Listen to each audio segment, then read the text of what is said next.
E aí, meu povo, bora lá, gente, para mais uma aula. Pessoal, estamos vendo protozooses, doenças causadas por protozoários. Assiste lá a aula sobre malária, curte lá, comenta, e também curte e comenta essa aula, onde a gente vai ver mais uma doença causada por protozoário. No caso, olha para cá, doença de Chagas. Então, gente, direto ao assunto, vamos embora. Presta bem atenção. A doença de Chagas, ela é conhecida também como tripanossomíase americana. Ela é uma doença que quem descobriu ela foi um médico sanitarista brasileiro. E aí, esse médico sanitarista, Carlos Chagas, ele deu o nome à doença, ele descreveu o ciclo da doença, o modo de transmissão, então tudo sobre a doença foi descoberto por Carlos Chagas. Perfeito? E aí ele descreveu também, atenção, ele descreveu o agente etiológico, o agente causador da doença. Ei, não esquece, agente etiológico é aquele que causa diretamente os sintomas, geralmente um micro-organismo, no caso aí o protozoário, certo? Agente transmissor é aquele que transmite o agente etiológico para um hospedeiro. Geralmente o agente transmissor, ele tem dentro dele o agente etiológico. E aí, geralmente é um invertebrado, é um inseto. Beleza, gente? Então essa é a diferença, só para a gente recapitular isso aí. Então, quando ele descreveu, Carlos Chagas, o agente causador etiológico, foi dado um nome a esse protozoário, certo? O protozoário é causador da doença de Chagas. E o nome dado, o nome científico foi esse aqui, olha para cá. Trypanosoma cruzi. Olha para cá, cruzi, no epíteto específico aqui, cruzi, lembra cruz. Por quê? Carlos Chagas colocou o cruzi, lembrando Cruz, de Oswaldo Cruz, homenageando Oswaldo Cruz, que foi um famoso epidemiologista. Beleza? Então, entendido isso aqui, a gente precisa agora compreender os estágios presentes no ciclo reprodutivo do agente etiológico. O agente etiológico, no caso o protozoário Trypanosoma cruzi, ele apresenta diferentes formas de vida, diferentes estágios no seu ciclo de vida, que a gente vai conhecer agora, para depois a gente compreender o ciclo reprodutivo. Então acompanha comigo, olha para cá. Existem três estágios, três formas de vida. A forma tripomastigota, epimastigota e amastigota. Pessoal, a forma tripomastigota, olha para cá, é uma forma comprida que tem um formato, geralmente se apresenta num formato variável, certo? Em diferentes posições, mas é um formato alongado, a gente precisa entender isso. E atenção, que para mim essa é a principal característica. O cinetoplasto, que é onde está concentrado o DNA mitocondrial dele, o cinetoplasto, que é essa estrutura que eu coloquei de verde aqui, é justamente, melhor dizendo, está justamente posicionado na extremidade aqui do protozoário, do tripanossoma, certo? Na região posterior em relação ao núcleo. O núcleo está aqui, a região anterior está aqui, onde está o citóstoma, a região da boca, e a região posterior está aqui. Então, quando você tem o cinetoplasto na região posterior, você tem a forma tripomastigota. Observem que a gente está tratando de um protozoário flagelado, presença do flagelo. Aqui a gente tem um flagelo e aqui a membrana ondulante, certo? Na forma epimastigota, muita atenção, dá um zoom aí. A epimastigota ela é muito parecida com a tripomastigota. A diferença está principalmente na posição do cinetoplasto. Atentem para isso. Isso é o suficiente. O cinetoplasto aqui, na forma epimastigota, está na região anterior ao núcleo. Olha o núcleo aqui e ele está na região anterior. Então, cuidado. Tripomastigota, o cinetoplasto está na região posterior. Epimastigota na região anterior. Se liga nisso. E a forma amastigota é a forma mais arredondada. Beleza? Totalmente diferente do formato em relação aos outros. Entendido isso, pessoal? Espero que sim. Então, bora lá. Agente transmissor ou vetor transmissor. Falamos no agente etiológico. Já o vetor transmissor consiste no inseto da família dos triatomíneos. Tem como nome científico o gênero Triatoma, né? E aí o nome científico vai ser Triatoma infestans. Conhecido como chupança, conhecido como barbeiro. E a gente vai entender o porquê justamente desse nome a partir do ciclo reprodutivo. Beleza, pessoal? Então bora lá, vamos avançar. Vamos entender agora com muita calma, etapa por etapa, como acontece o ciclo reprodutivo. Primeira coisa que a gente tem que observar, o ciclo ele tem dois hospedeiros diferentes. Tem-se um invertebrado, que é o barbeiro, o triatomínio barbeiro aí, certo? E tem o ser humano, um vertebrado, certo? É um ciclo heteroxeno, possui dois hospedeiros diferentes, não esquece isso. Então olha para cá, etapa por etapa, gente, presta bem atenção. O barbeiro, gente, ele tem hábito noturno. Ele geralmente sai apenas à noite para poder se alimentar. E geralmente se alimenta de sangue, ele é hematófago, se alimenta de sangue de algum vertebrado. Pequenos roedores e, logicamente, o ser humano. Perfeito? O barbeiro ele costuma viver protegido da luz, geralmente em terrenos baldios com entulhos ali presente, onde também tem detritos orgânicos, na qual ele se alimenta também, e principalmente, que era muito comum há tempos atrás, hoje já tem menos, nas frestas entre as madeiras em casas de pau a pique. Aquela madeirinha fina que compõe as casas, principalmente na zona rural, no interior. Perfeito, gente? E aí esse barbeiro, ele possui no intestino dele, atenção agora, ele possui no intestino dele, já lá na porção final do intestino, misturado com as fezes, ele possui o estágio tripomastigota.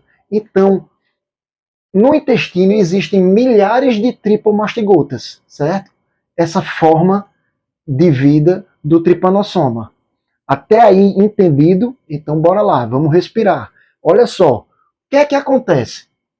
Imagina que o camarada está lá dormindo à noite, lá na zona rural, numa casa de pau a pique.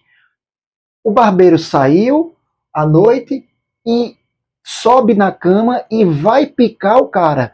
Geralmente ele pica onde, gente? Na região da face, pessoal. Porque a tendência são as pessoas dormirem e se cobrirem apenas o corpo, mas não cobrir a região da face. Então eles geralmente atacam aqui, picam aqui, certo? Por isso que ele é chamado de barbeiro, na região da barba, né? Remetentes mais aos homens, mas as mulheres também podem ser alvo, logicamente, né? E também são chamados de chupanças, porque eles picam e sugam o sangue, beleza? Então vamos imaginar lá, subiu na cama, chega na região da face, aí o que é que acontece? Ocorre a picada. Só que não ocorre só a picada aqui. Na hora que ele pica, ele também defeca, ele libera fezes. Ei, é nesse momento que acontece o problema. Por conta da picada, qualquer pessoa, como reação, está dormindo lá, vai o quê? Coçar. O ato de coçar espalha essas fezes e aí esses tripomastigotas conseguem penetrar no local da perfuração da picada. Quando eles entram no local da perfuração, eles conseguem justamente o que? Olha para cá, atingir a circulação sanguínea. Então o sangue do indivíduo começa a ter lá o tripomastigota. E aí vamos seguir a etapa. Quando ele entra na circulação sanguínea, esse tripomastigota circulante, ele simplesmente vai, olha a etapa 3 aqui, sair do sangue e invadir os tecidos. Olha a setinha para cá, ó, acompanha comigo. Ele vai para vários órgãos do corpo. Sai do sangue e vai para os vários órgãos, vários tecidos. E aí o que é que acontece, gente? Nos tecidos, eles se transformam, eles deixam de ser tripomastigota, olha para cá, eles deixam de ser tripomastigota e passam a ser amastigotas. Olha só, ficam no formato arredondado, certo? E aí, minha gente, olha para cá. Essa forma mastigota nos tecidos é complicado, porque essa forma vai se dividir por divisão binária, vai se multiplicar em milhares de amastigotas. Então, muito cuidado. A forma mastigota é uma das formas que realiza o quê? Divisão binária, se multiplicando. Vou colocar aqui, divisão binária, certo? Divisão binária onde? Onde foi que eu disse? Nos tecidos. Então, os tecidos do cara que foi afetado, contaminado, vários tecidos, vários órgãos vão estar com milhares de amastigotas, certo? E aí vai surgir os linfonodos, gânglios que a gente tem no corpo, eles vão começar a inchar, e além disso, órgãos como o fígado, o baço também vão sofrer inchaços. Esplenomegalia, aumento do baço, e hepatomegalia, aumento, inchaço no caso do fígado. Perfeito? Os tecidos começam a se encher de amastigotas. Perfeito. Esses sintomas que eu acabei de falar, esses inchaços, acontecem geralmente nos 3 primeiros meses, de 1 a 3 meses aí, certo? E o que é que acontece? Esses amastigotas, nos tecidos, eles podem se transformar, olha que loucura, novamente em tripomastigota. Eles novamente saem disso aqui e passam a ter flagelo, se transforma em tripomastigota. Ei, se ele volta a ter flagelo, se ele volta a ser tripomastigota, tripomastigota gosta de estar circulando no sangue. Então ele volta para o sangue. Olha a setinha para cá, ó.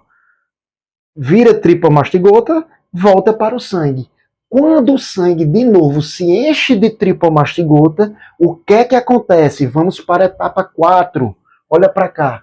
Esses tripomastigotas vai estar circulando no sangue.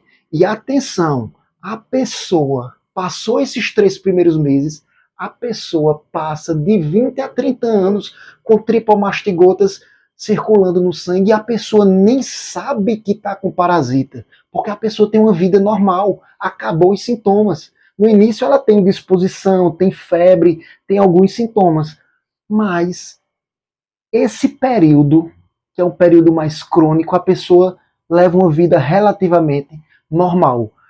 Fica cheio de tripomastigota no sangue, aí o que é que pode acontecer? Isso lá na zona rural, simplesmente de novo à noite, um novo inseto, um novo barbeiro pode vir picar essa pessoa que já está contaminada. Ei, quando ela vai lá, ele vai lá e pica essa pessoa já contaminada, ele vai sugar o sangue. O que é que tem nesse sangue? Acabei de falar.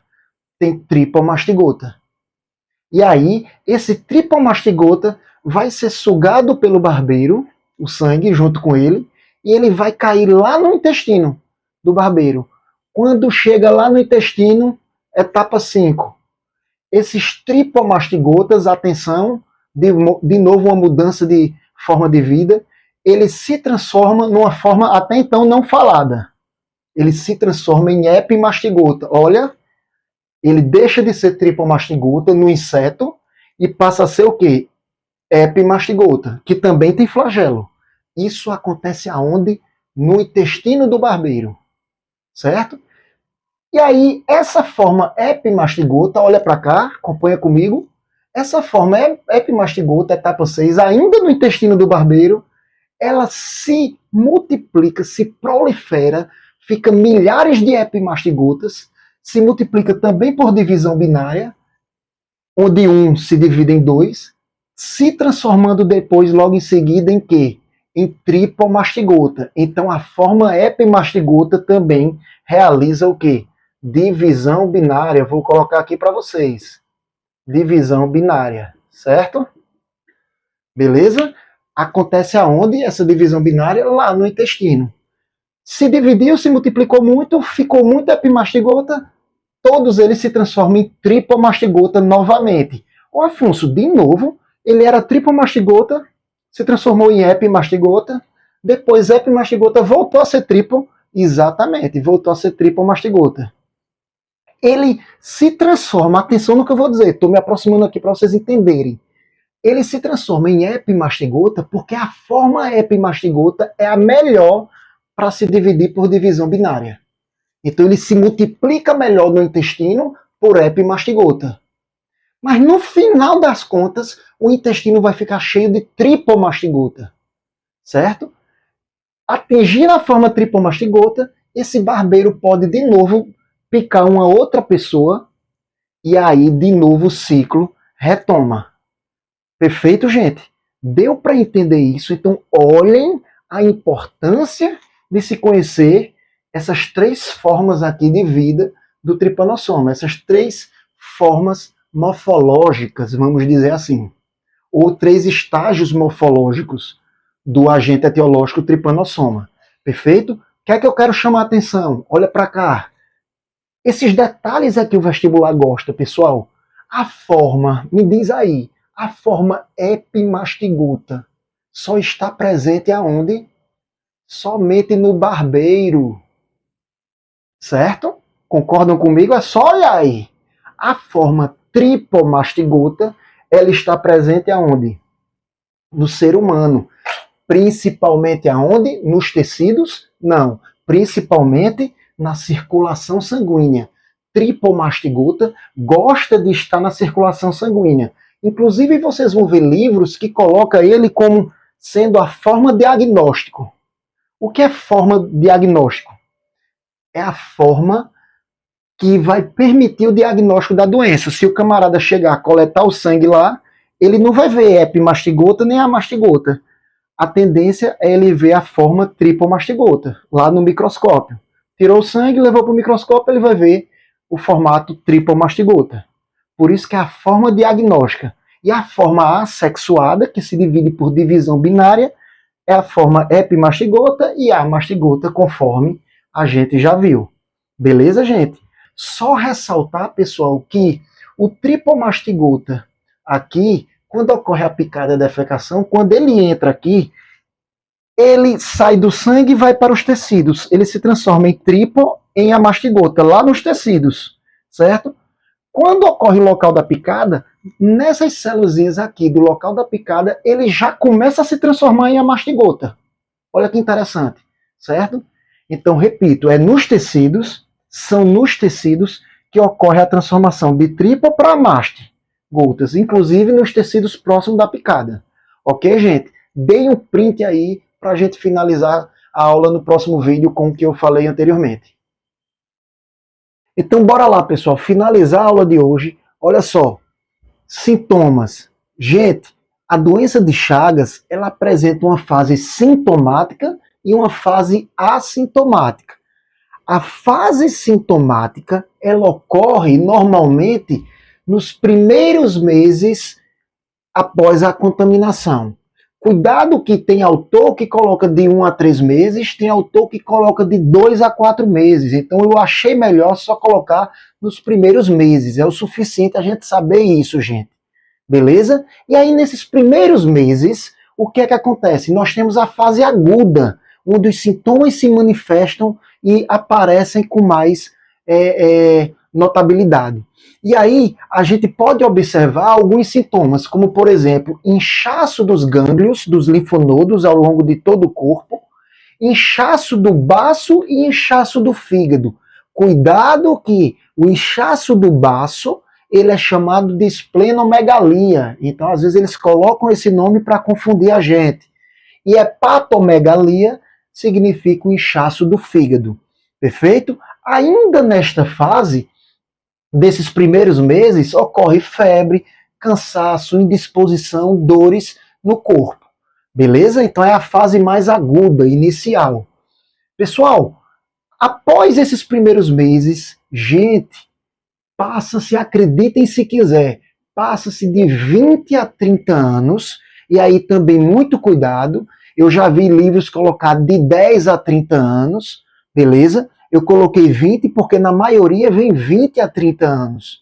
Inclusive, tendo como fonte a Fiocruz, que é mais seguro para a gente. E aí, pessoal, ao longo desses 20 e 30 anos, o cara, acreditem se quiser, ele fica sem apresentar nenhum sintoma. O doente. É a chamada fase, atenção, é a chamada fase assintomática, que dura de 20 a 30 anos. Então, após esses 20 a 30 anos, olha para cá, quais são os sintomas? Inchaço do coração, que nós chamamos de cardiomegalia, e lesões que normalmente essas lesões são irreversíveis. Lesões no esôfago e lesões no fígado, pessoal, no intestino, em todo o tubo digestivo. Beleza, gente? Entendido isso? E aí, pessoal, olha só, esses sintomas, como eu bem disse, eles são irreversíveis. Esse estágio aqui, essa fase é uma fase já avançada. Geralmente o cara já está lá idoso. E aí o cara apresenta o principal quadro que vai levar ele à morte, que é justamente a insuficiência cardíaca, certo? Justamente porque o coração, gente, ele incha bastante, fica pesado e não consegue bombear bem o sangue, ele não dá conta de bombear o sangue. Perfeito, gente? Então, sobre os sintomas, é isso que a gente tem que entender. Sobre o tratamento, a gente tem como tratamento já hoje, até a década mais ou menos de 60, não se tinha medicamentos. Hoje já se tem medicamentos específicos para o parasita, mas para eliminar o parasita, atenção, na fase inicial, na fase aguda. Perfeito? Nessa fase já avançada, fica mais complicado, certo? Já não se tem tanta eficiência esses medicamentos. E aí, o que é que acontece? Partindo para prevenção, quais são as medidas de prevenção?